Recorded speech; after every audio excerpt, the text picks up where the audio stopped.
오늘은 바이오 인공지능 인터뷰로 이종호 교수님을 모셨습니다. 교수님 반갑습니다. 네, 안녕하세요 교수님. 교수님 본인 소개 간단히 해주십시오. 네, 안녕하세요. 저는 전기정보공학부의 이종호입니다. 굉장히 간단하게 네.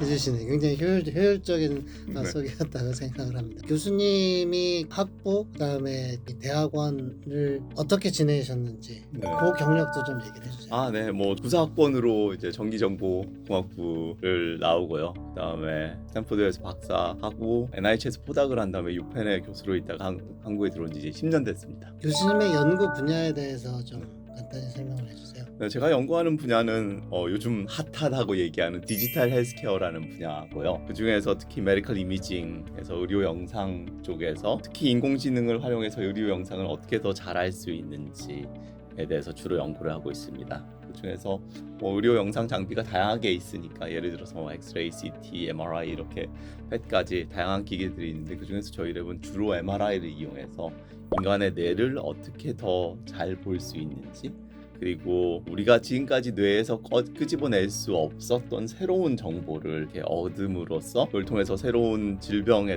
대해서 진단을 한다든지 인간의 뇌가 어떻게 변해가는지 어떻게 활동하는지를 알아보는 연구를 하고 있습니다. 교수님이 이제 MRI 얘기를 해주셨는데 MRI가 사실은 알게 된 지는 꽤 돼서 좀 전에 말씀하신 이 MRI에 대한 최근 연구가 어느 정도 수준까지 와 있는지는 좀 감이 안 잡히는 점은 있거든요. 네. 그래서 그거를 잠깐 설명해 주실 수가 있나요? 네, 이 말씀하신 거는 굉장히 사실 큰 토픽인 것 같습니다. 짧게만 말씀드리면 흔히 병원에서 MRI를 쓴 지는 벌써 한 30-40년이 되었고요. 그 사이에 많은 환자들이 MRI를 통해서 병에 대한 진단을 받는 데 도움을 많이 받았습니다. 하나의 예만 들어서 말씀을 드리면요. 파킨슨 질병이라고 했을 때 우리가 아는 운동신경 관련돼서 이제 질병이 되는데요. 이 질병만 해도 최근까지만 해도 MRI를 이용해서 진단하지 못했었고요. 저희 랩에서 만든 새로운 영상 기법과 전 세계 많은 연구실들의 협업을 통해서 이 질병도 진짜 5년 정도 내에 이제 처음으로 이제 MRI를 이용해서 진단이 가능하게 된 일이 있었습니다. 이런 것처럼 MRI는 굉장히 빨리 새로운 영상 기법들이 나오고 그걸 통해서 못하던 질병에 대한 진단도 가능하게 되고요. 그리고 아까 말씀드린 것처럼 뇌과학 연구를 하는데 예전에는 못 봤던 정보를 통해서 뇌의 연결이라든지 뇌의 활동이라든지 뇌의 구조 등을 새롭게 파악하고 있는 일들이 새롭게 많이 일어나는 연구 분야라고 생각합니다. 이건 약간 연구랑 좀 상관없는 이야기일 수 있는데 저도 그렇고 이제 환자 입장에서 조금 궁금할 수가 있는 것이요. 아까 설명해 주실 때 이제 여러 가지 영상 기법들이 있는데 그러한 영상 기법들을 저희가 질병이나 그런 게 의심이 될 때는 어쩔 수 없이 영상을 찍어야 되긴 하지만 혹시 그 영상을 찍고 그러는 것이 오히려 몸에 해가 되지 않을까 걱정을 하는 경우도 있는 것 같아요. 그런 거에 대해서는 뭐 좀 얘기를 해주실 수 있는 게 있나요? 이게 굉장히 중요한 부분이고 심지어 의료에 종사하시는 분들도 가끔씩 틀리셔서 되게 당황스럽게 만드는 일이긴 하는데요. 이게 영상 모델리티라고 했을 때 병원에서 사용하는 영상 모델리티라고 했을 때 흔히 가장 처음 사용되는 게 엑스레이고요. 그리고 엑스레이 같은 경우는 다들 아시는 것처럼 이제 DNA 파손을 통해서 이제 암이 발생하거나 그럴 수 있죠. 물론 이제 흔히 병원에서 쓰는 엑스레이는 도스라고 하는 레디에이션 정도가 굉장히 약해서 그런 일이 발생할 일은 거의 없긴 합니다. 하지만 그거를 여러 방향에서 찍어서 3차원 영상을 만드는 CT라든지 그것과는 좀 다른 방법이지만 여전히 방사선 동위원소를 사용하는 펫 같은 경우는 걱정하시는 것처럼 암이 발생한다든지 할 수 있는 가능성이 조금씩 올라가긴 합니다. 하지만 MRI는 이런 방사선 동위원소라든지 엑스레이를 사용하는 것이 아니라 자기장만을 사용하거든요. 그래서 지난 40년 동안 병원에서 사용했을 때 그리고 제가 개인적으로 한 100번 넘게 MRI를 찍었을 때 아직까지 학계에서 알려진 사이드 이펙트는 없는 것으로 알려져 있고요. 그래서 굉장히 안전한 장비입니다. 그래서 제가 흔히 수업 시간에 얘기할 때 학생들한테 지나가는 누구를 잡아서 이제 뇌 연구를 하고 싶을 때 오늘도 뇌를 촬영해서 보고 내일도 촬영해서 보고 그 다음 날도 보고 이걸 일주일 내내 할 수 있는 장비는 MRI가 유일하다 이렇게 말씀을 드립니다. 전기정보공학부라고 하면 사실 그 세부 분야가 굉장히 넓잖아요. 네. 근데 교수님께서 말씀하신 이 MRI 분야를 연구를 하시게 된 어떤 계기랄까 그런 것이 있었나요? 네, 이게 참 말씀드리기 약간 민망한 것 중에 하나인데요. 학부를 끝내고 이제 유학을 가야겠다라고 고민을 해서 유학 준비를 하다가 유학에 되게 중요한 스텝 중에 하나가 장학금을 받는 것에 있습니다. 워낙 비싸니까 어떻게든 지원을 해주시는 기관에 장학금 신청을 하게 되면 서포트를 받을 수 있는 좋은 기회가 되는데 그중 하나가 이제 자기 소개서라고 해서 내가 어떤 사람이고 어떤 걸 하겠다는 걸 쓰게 되는 거죠. 아마 저는 자기소개서를 준비했던 그 시간이 제 인생에서 처음으로 나는 어떤 걸 할지? 나는 어떤 연구를 하고 할까? 그리고 장학금에 대한 준비다 보니까 이게 되게 멋있어야 됐습니다. 그래서 일주일 넘게 고민을 했던 것 같아요. 심지어 한 2주 넘게 고민을 했던 것 같아요. 그래서 그걸 썼던 것 중에 하나가 적어도 내가 하는 연구가 사회적 약자 그룹에게 도움이 되는 연구였으면 좋겠다.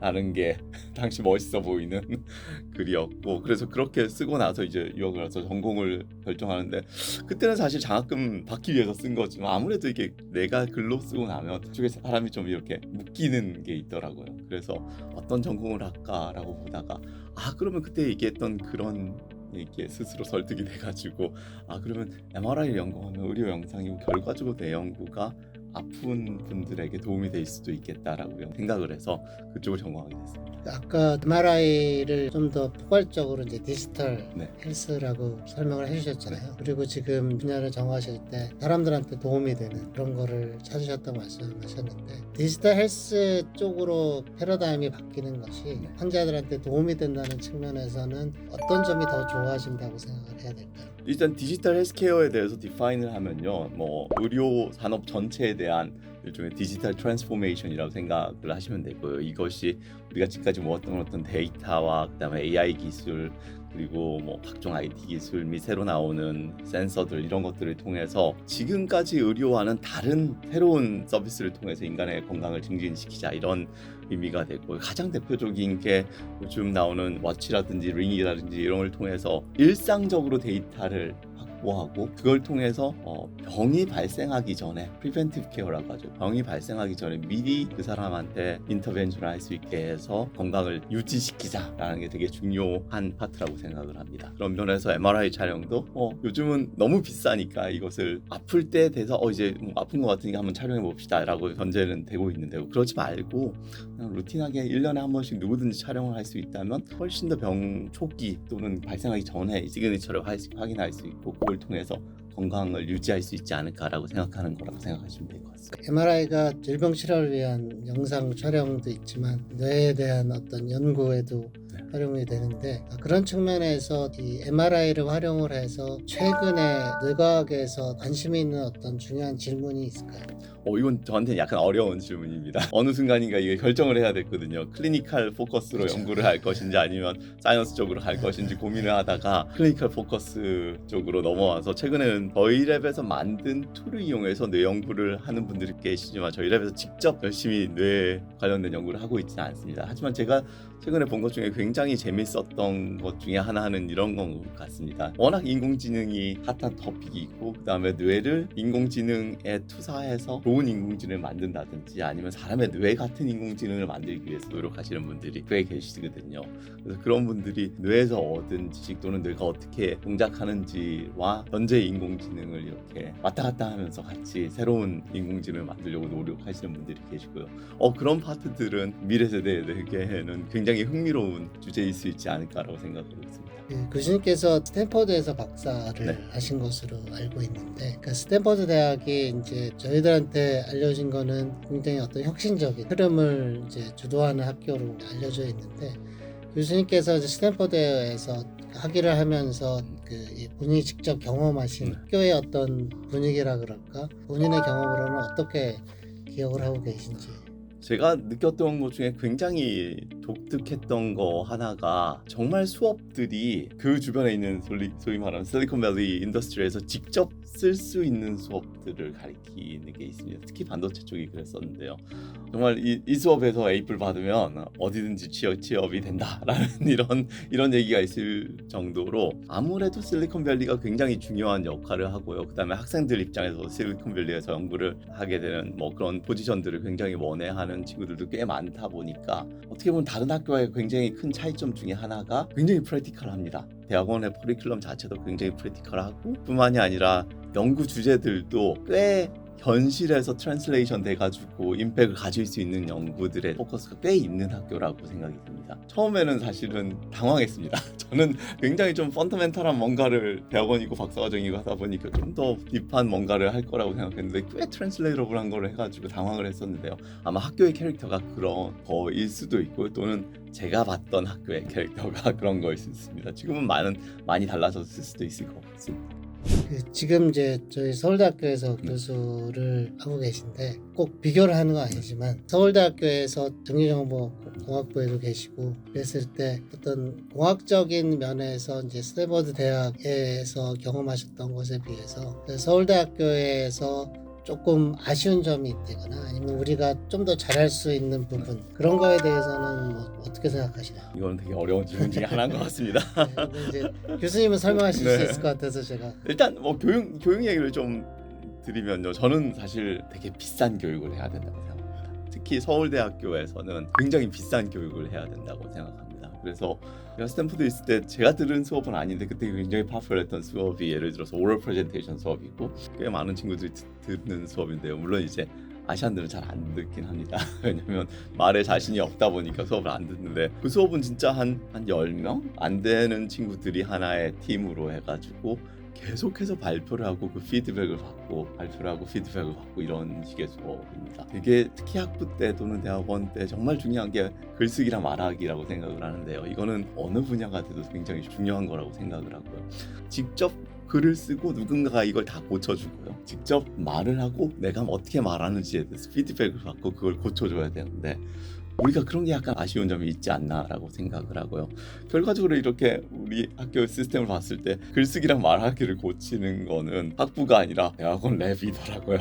그래서 많은 시간을 학생들 발표 준비하는 데 쓰고 학생들 논문 고치는 데 쓰는 거가 돼서 그게 어떻게 보면 연구의 캐파를 줄이는 단점으로 작용하는 게 존재하는 것 같습니다. 연구로 연결이 되면요. 그래서 저희 랩 같은 경우도 이제 저희가 1년에 한 번 굉장히 중요한 MRI 분야 학회를 가게 되는데요. 그 전에 한 달 약간 전부터 이제 발표 연습합니다. 한 달 내내 합니다. 그다음에 논문도 보통 특히 처음 쓰는 논문 같은 경우는 거의 6개월 같이 씁니다. 학생하고. 물론 요즘 챗GPT가 많은 도움을 주고 있습니다. 그래서 큰 도움이 되고 있는데요. 그럼에도 불구하고 그런 교육들이 학부 때 튼튼하게 돼서 들어오면 연구할 때 큰 도움이 되는 거예요. 교수님께서 MRI로 이제 본인이 선택을 하셔야 돼서 이제 클리니컬한 쪽에 포커스를 해서 거기에서 굉장히 좋은 일들을 하고 계신데 그건 이제 클리니컬 쪽을 하시다 보면 의사분들 그리고 병원과의 공동 연구가 굉장히 중요하게 되는데 교수님께서는 그러한 공동 연구를 어떻게 해오고 계신지 그리고 거기에서의 좋은 점 그리고 어려운 점 그런 것들이 어떤 게 있는지 좀 말씀해 주시죠. 네, 저희 랩은 엔지니어링 랩이다 보니까 기본적으로는 MRI를 사용해서 뭔가 새로운 것을 하는 툴을 개발하는 게 이제 되게 중요한 목표고요. 물론 그 툴을 위한 그 앞 단계에 있는 새로운 바이오피직스를 이해한다든지 뭐 그런 연구들이 다 진행이 됩니다만 결과적으로는 툴이 나오고요. 그리고 그 툴을 이제 병원에 계시는 의사 선생님들이 많이 사용하셔서 새로운 의료적인 디스커버리를 한다든지 쪽에 새로운 하이파서시스 검증을 한다든지 하시는데 쓰는 게 가장 저희 랩의 역할이고요. 그리고 happen to be 저희 랩에서 만든 툴들이 중요한 것들이 몇 개 있었습니다. 그래서 요즘 같은 경우는 저희 랩에서 논문을 이렇게 쓰면은 그리고 발표를 하고 다니면은 꽤 많이 공동 연구 요청이 들어오고요. 가장 어려운 점은 이건 것 같습니다. 예전에 뭐 한 대여섯 분하고 일할 때는 이제 꼼꼼하게 툴 사용하는 거라든지 어떻게 잘못 사용하실 때 말씀도 드리고 이럴 수 있는데요.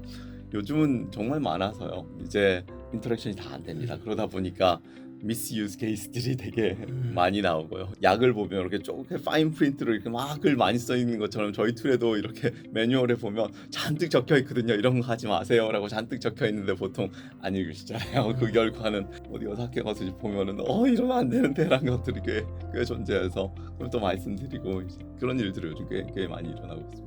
교수님께서 설명하시는 걸 들어보면 이제 바이오 인공지능 연구센터에 어떻게 보면 굉장히 딱 맞으시는 분 같은 생각이 드는데 저희 뭐 연구센터가 오래되진 않았지만 이제 여기 참여하시면서 이 연구센터의 어떤 의미나 아니면 어떤 역할에 대해서 또 어떻게 느끼고 계신지. 저는 이 프로그램에 들어올 수 있게 된 게 너무너무 좋은 기회라고 생각을 하고요. 특히 좋은 점이 저희가 하고 있는 행사들인 것 같습니다. 있습니다. 원래를 포함해가지고 이렇게 인터랙션 하는 일들이 굉장히 많은 게 학과 내에서는 그래도 인터랙션들이 교수님들끼리 있는데 이렇게 같은 주제 우리가 AI 그리고 바이오라는 이 주제 내에서의 서울대 내 교수님들이 같이 인터랙션하는 공간은 없고 기회들은 없거든요.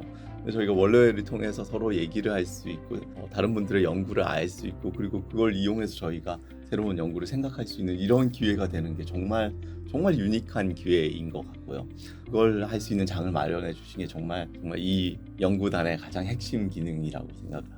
그 교수님이 아까 이제 본인 연구 분야를 설명해 주셨는데 그리고 지금까지 뭐 많은 성과도 이루신 것으로 알고 있습니다. 근데 교수님께서 궁극적으로 갖고 있는 비전이랄까 목표 같은 게 있을까요?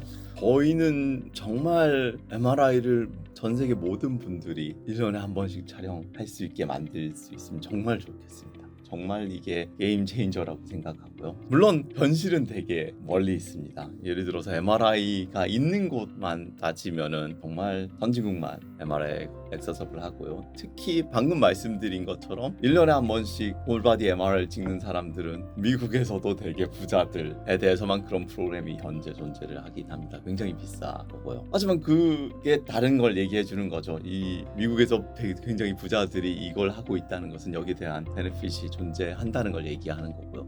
그럼 도대체 어떻게 하면 이것을 모든 사람들이 적어도 많은 사람들이 이걸 할 수 있게 할 수 있냐가 굉장히 큰 질문 중에 하나가 될 것 같습니다. 그래서 저희 랩에서 시작한 스타트업이라고 할 수 있는 에어스 메디컬이라는 회사가 패스트 이미징을 토픽으로 해서 시장에 진입을 해서 현재 순항을 하고 있고요. 그 회사가 하는 게 기존 MRI를 이용해서 절반 또는 4분의 1 시간에 MRI를 촬영함으로써 가격을 전체적으로 낮출 수 있는 이런 노력을 하고 있고요. 이런 식의 목표가 가장 중요한 거라고 생각하고요. 두 번째 목표라고 하면은 저희 오랜 꿈인 노벨상을 한번 받아보겠다는 생각에 뇌에서 지금까지 못 봤던 어떤 것을 봄으로써 보는 기술 자체가 새로운 임팩을 가지면은 가장 중요한 아카데믹한 임팩을 만들 수 있지 않을까라고 생각하고 있습니다. 교수님이 조언을 해주셨지만 교수님은 지금까지 그렇게 해오신 것 같고 그리고 아까 교수님께서 바라시는 비전으로 갖고 계신 그런 것도 계속 밀고 나가셔서 잘 이루실 것으로 믿고 기대를 하겠습니다. 감사합니다. 그럼 오늘 좋은 말씀 감사드리고 이것으로 마치도록 하겠습니다. 감사합니다.